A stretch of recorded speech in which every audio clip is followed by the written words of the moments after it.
precisamente el día martes 16 de enero que Milton desaparece, había un paro de transporte ordenado por los paramilitares. Todo esto agrava la situación. Nunca se pudo saber nada de Milton.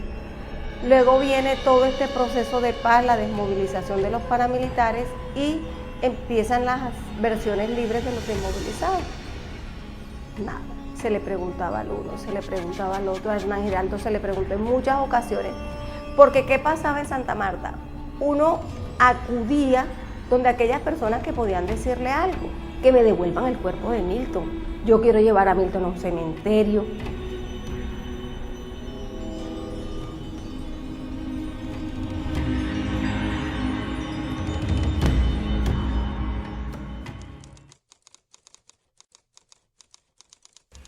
En este caso hay un sobreviviente, uno de los chicos sobrevivió y hay un familiar, un sobrino de mi esposo que era perteneciente al batallón de contraguerrilla 57, pues que nos dice pues en realidad qué pasó y nos dice que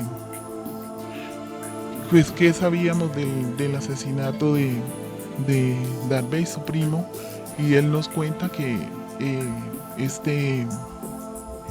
ellos fueron asesinados por este batallón al que él pertenecía. Nos dice que ese día del asesinato el comandante de ese batallón les dice que los del valle se van para un lado y los que no son del valle para el otro. Quien iban a asesinar a estos chicos eran los que no eran del valle.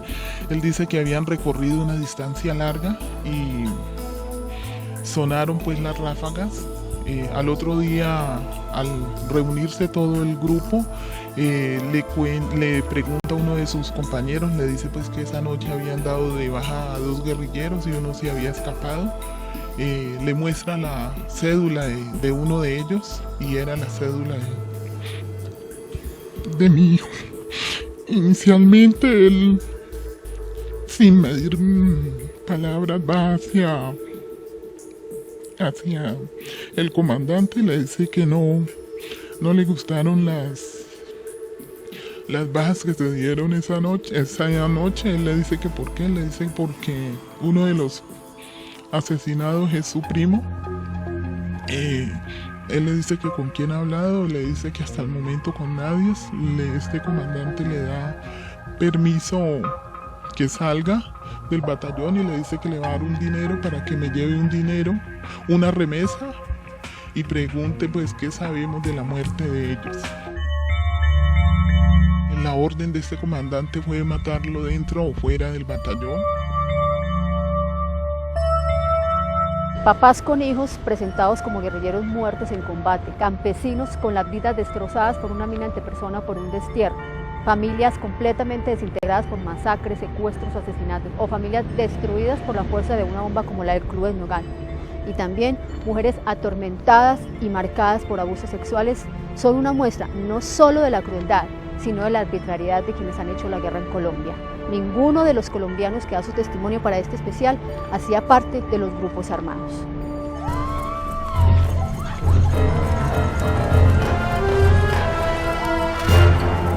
Lo primero es el reconocimiento, más valioso que cualquier monto de plata. Alguien les hizo un daño, actores armados o actores y agentes del Estado. Eso es lo primero y eso tiene un impacto en ellas, inclusive reparador. Los máximos responsables de los delitos internacionales deben ser condenados. Y desde luego, penas alternativas, reducción sustancial de las penas. Nadie está hablando de 30 o de 40 años, nadie. De reducciones sustanciales de la pena, penas alternativas. Se puede incluso discutir los lugares de reclusión. Pero plantearlo de esa forma es privilegiar al victimario y sacrificar a la víctima. Y de esa manera se está impidiendo a la víctima el derecho o el recurso efectivo que tiene a la investigación, a obtener la verdad. Y en eso hay un derecho subjetivo que tiene la víctima de conocer la verdad. ¿Y cómo va a conocer la verdad? Con estas amnistías que están aquí encubiertas. Lo dijo el alto comisionado de Derechos Humanos cuando afirmó: cuestionamos que una condena de 8 años sea idónea cuando se trata de crímenes de guerra y de lesa humanidad, siendo que el Estatuto de Roma de la Corte Penal Internacional establece la pena mínima de 30 años para este tipo de delitos. Eso no lo dice el procurador. Ese concepto de retribución y de entendimiento del derecho penal exclusivamente como proporcionalidad entre el daño causado y la pena ocasionado es un concepto absolutamente superado en la actualidad. La pena privativa de la libertad no es un modelo eterno de reacción frente a la comisión del delito. Yo creo que usted, muy imbuido respetablemente con concepciones del derecho natural, considera que hay categorías abstractas y eternas que no pueden ser modificables. Yo parto y comparto una concepción distinta del derecho, y sobre todo del derecho penal, que implica que el derecho penal debe ser un reflejo de la realidad social y de las estructuras económicas y sociales de la época.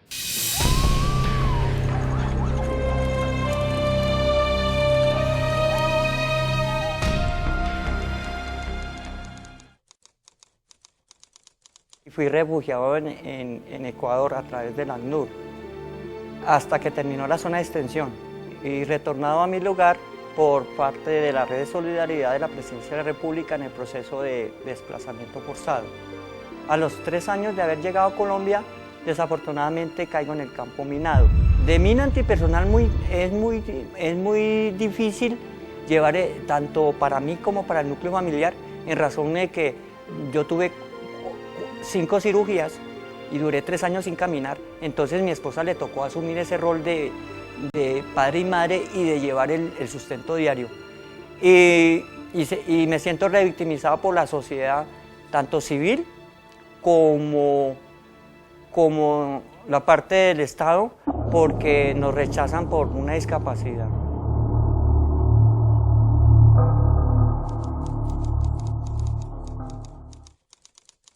El papá de mis hijos, un 13 de junio del 2000, lo invitó un compadre de él, lo sacó y se lo llevó a Maicao, a la plaza, le dicen el Mercadito Guajiro, y ese día fue el día final de él, porque llegó una persona, lo llamó, la otra le disparó, fueron 5 tiros en la cabeza. Mi hija terminó el bachillerato y me dijo a mí que ella iba a investigar quién iba a matar a su papá o quién lo había mandado a matar. Y empezó a vender mercancía, mochilas, cosas para todos esos pueblos de ahí, de Entre Riohacha y Valledupar. En esa llegó una indígena de Uribia, llevaba unos chinchorros, y me dijo: Blanca, dáselos a ella que los lleve a vender. Y yo me hice cargo de la deuda y mi hija se los llevó. Fue el último día que yo le vi a mi hija viva. Yo hacía a mi hija en Uribia, pero el 26 de mayo llegó una indígena al pie de la casa, yo no la conocía. Se me hizo raro porque ella me fue diciendo así, yo digo que a ella la mandaron. Llegó y me dice: Blanca, ¿tú no sabes que están matando a las muchachas bonitas entre Cuestecita y Riohacha en el Pozo de la Cantera? Le dije: no sé, si mataron 6 muchachas. A mí me entró desesperación. Yo llevaba la foto de mi hija y el inspector de policía de ahí Cuestecita sabía la muerte, pero usted sabe que la gente nunca dice las cosas. Yo le mostré la foto y dijo: no, yo no sé si se habrán matado a esa muchacha, pregunte a la que la bañó.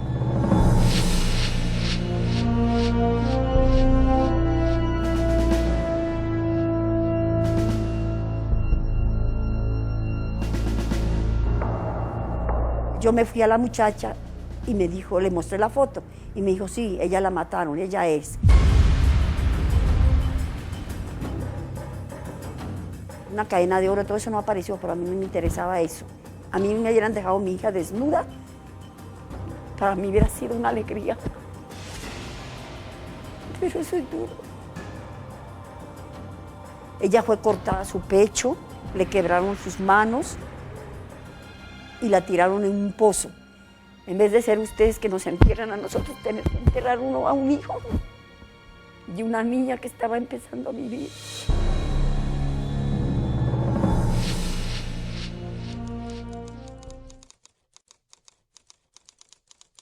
El tiempo fue pasando, la información que se tenía eran los rumores que siempre se generan en los casos de desaparición forzada, que vuelven en 8 días, que en 15 días. La gente del pueblo se organizó al día siguiente y fue hasta la base militar de San Pedro de Urabá. La respuesta que dan en la base militar de San Pedro de Urabá fue: en Pueblo Bello cambiaron gente por ganado. En noviembre del 89, un grupo disidente del EPL había hurtado unas reses que eran de Fidel Castaño. A raíz de eso, a Pueblo Bello se le acusaba de ser guerrillero. 3 meses después, un desertor del grupo paramilitar se entrega al DAS en Bogotá y cuenta qué habían hecho con los 43 campesinos de Pueblo Bello, cómo los habían torturado y asesinado y enterrado en fosas comunes en la finca Las Tangas.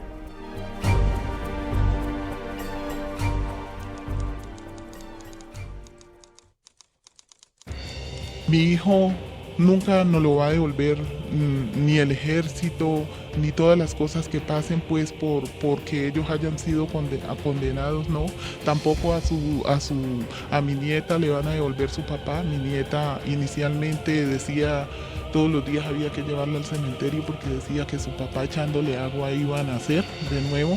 Este caso lo que ha hecho es un giro donde hay 5 militares condenados a 42 años y los 2 comandantes del ejército a 43 años. Nos sentimos frustrados, digo yo frustrados, porque la vida de nosotros cambió, porque en realidad la justicia de la condena de estos 7 militares se hizo, pero en realidad en un pabellón militar, donde el año pasado mi hija mayor vino aquí a la ciudad de Cali a hacer unas compras y se encuentra uno de estas personas, a Bermúdez, que fue condenado a 42 años en la calle y pues son esas cosas. A ellos, entre comillas, por portarse bien les dan 12 horas, 24 horas y 72 horas.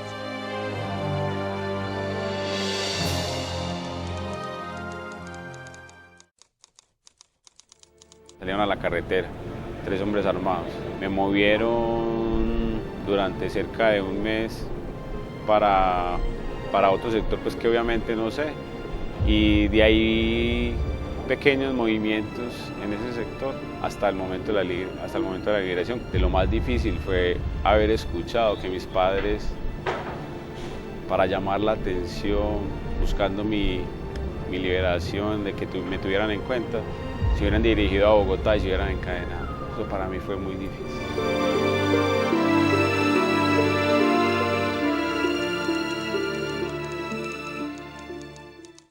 En 1997, cuando yo tenía solo 11 años, un actor armado me viola. Mi abuelito, después de lo que pasó con mi mamá, toda la vida dijo que si yo no le hubiera contado eso, lo que me pasó a ella no lo hubieran asesinado.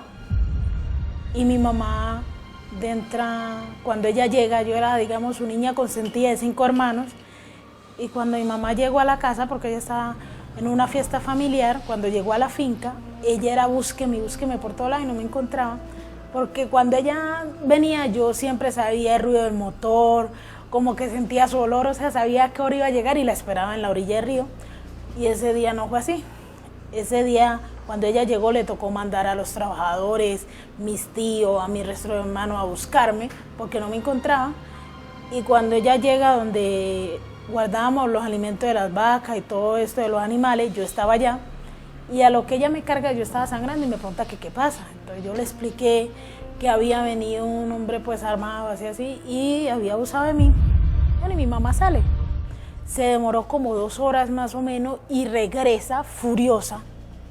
Y alcanzó a oír que está hablando con mi abuelito y mi abuelita y le dice que ella fue y le reclamó al actor armado. Pasan 1 mes, 2 meses, cuando viene de ese mismo grupo armado 7 hombres a la casa a comprar ganado, a comprar unos marranos. Y nosotros estábamos en la casa, pero cuando mi abuelito va a atendernos le dicen que no, que quieren que los atienda mi mamá. No había acabado yo de llegar a la cocina cuando se formó una balacera impresionante, como si estuviera cayendo granizo en un techo.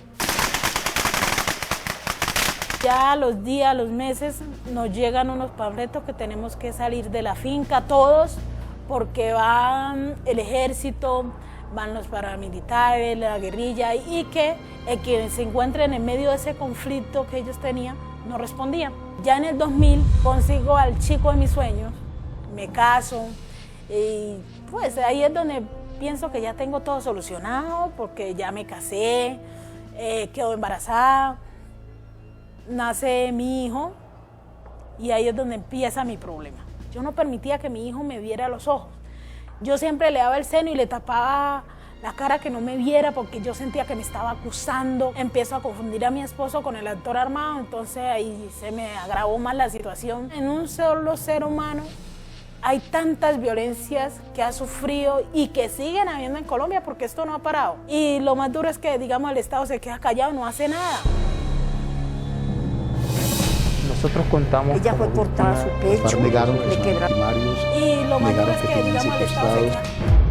Del total de víctimas registradas, un poco más de la mitad son mujeres, 3.094.533, la mayoría por desplazamiento forzado. La Unidad de Reparación y Atención Integral a las Víctimas tiene además registros de homicidios, 711.216, desaparición forzada, 98.106, amenazas, 144.443, de atentados terroristas, 57.806, de secuestro, 32.169, abandono o despojo de tierras, 7.169, de minas antipersonal, 10.714, de violencia sexual, 4.327, de tortura, 6.816, de reclutamiento forzado niños y adolescentes, 6.922, ejecuciones extrajudiciales, 3.500.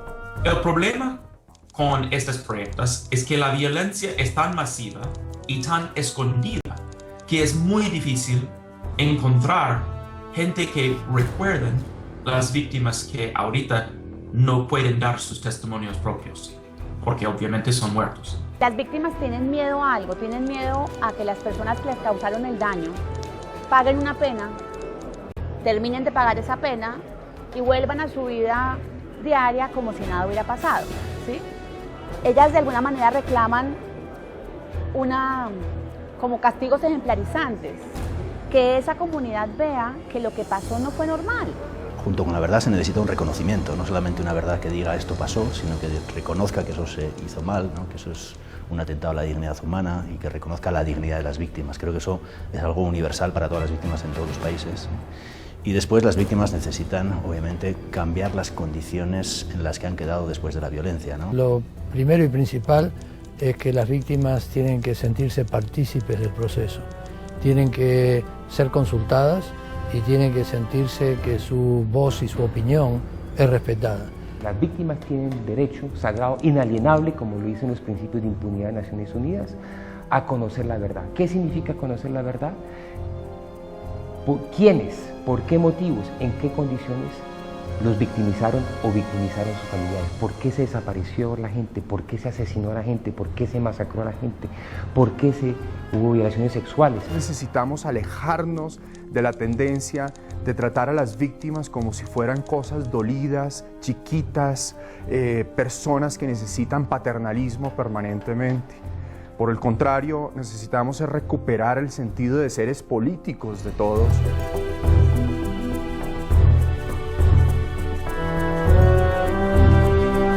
En Colombia todas las modalidades de violencia han sido practicadas y todas las modalidades de sufrimiento han sido padecidas.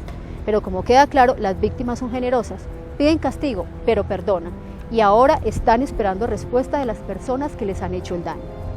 Nosotros contamos como víctima en el proceso de paz y es necesario que nos escuchen, que no nos dejen por fuera, que nuestros reclamos no sean parte en el futuro de un pasado que nadie va a tener en cuenta.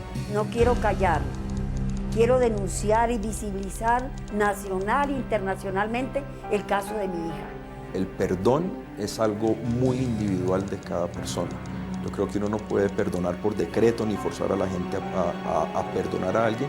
ni tampoco puede forzar a un victimario a pedir perdón. Me cambió a mí mucho la vida y yo diría en estos momentos que no, después de eso mi vida ha sido muy dura. Los únicos legitimados para perdonar son las víctimas. Ninguno de los que está en la mesa de negociación puede andar repartiendo perdones en nombre de las víctimas ni está legitimado para hacerlo. Yo no guardo ningún rencor ni ninguna clase de odio en mi corazón, pero sí creo que como mensaje de justicia para Colombia, para nosotros las nuevas generaciones y para la sociedad en general, estoy convencido que los jefes de las FARC que han cometido delitos atroces deben pagar cárcel. Sí le agradecería al Estado sobre todo y que haya unos diálogos de paz y que de verdad quienes debemos estar allá somos las verdaderas víctimas, que la voz de nosotros, porque no sentimos que tenemos voz en esos diálogos. A mí no es que me cuenten las historias, es que las viví, las sufrí. Y si yo que las sufrí, creo que se debe hacer paz. Y estaría yo de acuerdo que a esos que tengo la convicción y la certeza de que fueron los asesinos en la masacre de Mondoñedo, les rebajan las penas, digamos a 3, 5 años, 6 años, en fin, estaría de acuerdo siempre y cuando que se comprometan a hacer la paz con todo el mundo. A hacer la paz y sobre todo a denunciar quiénes